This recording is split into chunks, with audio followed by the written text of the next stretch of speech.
The truth is there is a lot of bad information when it comes to real estate investing and how to protect your assets.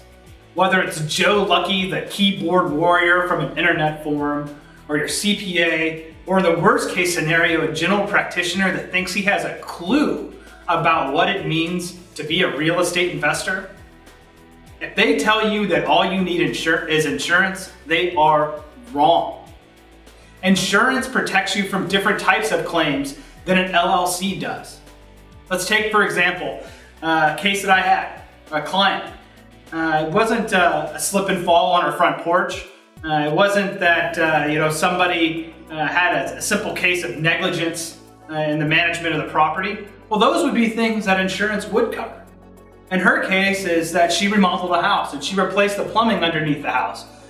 The buyers asked her in an email, "What plumbing underneath the house did you replace?" And her response was, "All of the plumbing in the house has been replaced."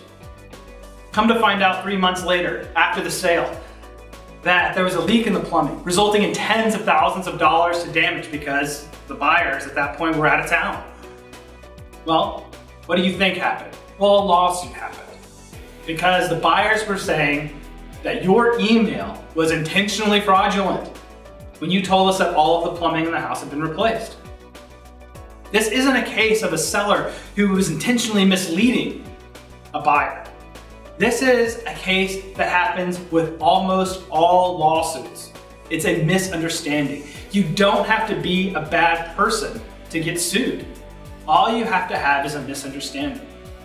Luckily for my client, she had a proper asset protection strategy in place with a series LLC that allowed us to negotiate a very advantageous resolution to the case.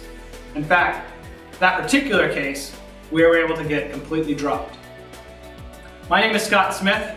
I'm an asset protection attorney specializing in real estate company structures. I protect my clients and make them judgment-proof, and I'd like to help you.